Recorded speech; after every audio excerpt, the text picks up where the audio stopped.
കുടിക്കാൻ പൈപ്പിലും വെള്ളമില്ല, കുറെ കെറ്റിലും വെള്ളമില്ല. ഒരു ഉളുപ്പുമില്ലാത്ത ഒരു സിനിമാക്കാരനെ പറയാൻ പറഞ്ഞാൽ ഒരു മടിയും കൂടാതെ ആർക്കും പറയാം മേജർ രവി എന്ന്. എന്റെ നമ്പരായി എനിക്കുള്ളത് മേടിച്ചിട്ട് വരാം. അപാരമായ തൊലിക്കൊട്ടിയുള്ളവർ പോലും പറയാത്ത, നട്ടാൽ കുറുക്കാത്ത എന്തും വിടും ഇദ്ദേഹം എന്നുള്ളതാണ്. സത്യമാണെങ്കിലും എനിക്ക് അംഗീകരിച്ചു കൊടുക്കാൻ പറ്റുമോ? ഈ ഒന്നാമത് ഈ പട്ടാളക്കാർ ഇത്തിരി പുളുവടി കൂടുതലുള്ളവരാ. അതിവിടെ എല്ലാവർക്കും അറിയാവുന്ന കാര്യമില്ലേ, പ്രത്യേകിച്ച് വാർത്തയൊന്നുമല്ല. ഇതൊക്കെ കാണുമ്പോൾ കേൾക്കുന്നവർ തന്നെ കളിയാക്കില്ലേ എന്ന ബോധം പോലും ഇല്ലാത്ത മനുഷ്യനാണ് മേജർ രവി. മലയാളി മറക്കാറായിട്ടില്ല. എമ്പുരാൻ ഇറങ്ങിയപ്പോ ഈ മഹാൻ കാണിച്ച നമ്പർ ഞാൻ ഓർക്കുന്നു, വല്ലാതെ ഓർക്കുന്നു.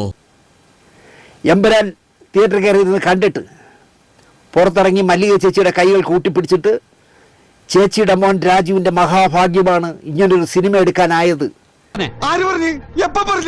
ഞാൻ പറഞ്ഞിട്ടില്ല.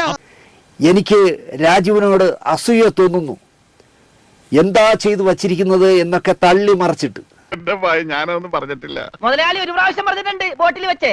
മുതലാളി മറന്നുപോയതാ. അടുത്ത് നിന്ന ഇന്ദ്രജിത്തിനെ കെട്ടിപ്പിടിച്ച് തിയേറ്ററിൽ നിന്നും ഇറങ്ങിപ്പോയിട്ട് എന്താ ഉറക്കം വരുന്നു. എമ്പുരാൻ ഒരു ദേശദ്രോഹ സിനിമയാണ്, ഇതിനെങ്ങനെ സെൻസർ സർട്ടിഫിക്കറ്റ് നൽകി? അതൊക്കെ ഗോപാലകൃഷ്ണൻ ഒരു നമ്പറല്ലേ? ഇത് എന്റെ ഒരു നമ്പറാ. കളിക്കുന്നത് അതിൽ വേണ്ട തെണ്ടി. ലാൽ സാർ അറിയാതെ സ്ക്രിപ്റ്റിൽ തിരിമറി നടത്തി എന്ന് തുടങ്ങി കുറെ വിടലുകൾ മേജർ വിട്ടു. ഇങ്ങനത്തെ എന്തൊക്കെയോ ഹോബികളാണ്. അയക്കെന്താ പ്രാന്താണ്? അയ്യോ പൊന്നു മോനെ, പ്രാന്ത് എന്ന് പറഞ്ഞ ഈ സൂക്കറിനെ കുറച്ച് കാണരുത്. ഇത് അതുക്കും മേൽ. വലിയ ചേച്ചിയുടെ വായിലിരുന്ന് മുഴുവൻ കേട്ടുപിടിക്കുകയും ചെയ്തു. തെണ്ടി, ഇതാണോടാ സംസ്കാരം? എടാ നിനക്ക് എന്തെങ്കിലും ഒരു കഴിവുണ്ടോ? നിനക്ക് കലാപരമായിട്ടുള്ള കഴിവുണ്ടോ? നിന്നെ 4 പേര് അറിയുമോടാ നാറി?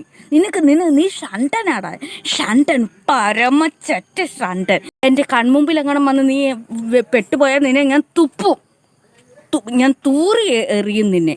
ഞാനും ലാൽ സാറും അറിയാത്ത ഒരു സീനും എമ്പുരാനിലില്ല എന്ന് ആന്റണി പെരുമ്പാവൂർ പറഞ്ഞിട്ടു പൃഥ്വിരാജിനെ ഞോണ്ടിക്കൊണ്ടേ നടന്നു ഈ മഹാൻ. പാച്ചേട്ടാ അവമാനിക്കരുത്, ഞാൻ നല്ലൊരു കുടുംബത്തിൽ പറഞ്ഞവനാണ്. നീ നല്ല കുടുംബത്തിൽ പറഞ്ഞു, ഞാൻ പിന്നെ മറ്റേ കുടുംബത്തിൽ പറഞ്ഞാണല്ലോ. അല്പന അർത്ഥം കിട്ടിയാൽ അർദ്ധരാത്രി കുട പിടിക്കുന്ന ഒരു ടൈപ്പാണ് മേജർ എന്ന് എനിക്ക് പലപ്പോഴും തോന്നാറുണ്ട്. ചേട്ടാ അപമാനിച്ചേ ഞാൻ പോയിക്കോട്ടെ. അപമാനത്തിന് തന്നെ അപമാനമാണ് നീ. ഞാൻ വരട്ടെ. എങ്ങോട്ട്? അല്ല, ഞാൻ പോട്ടെ.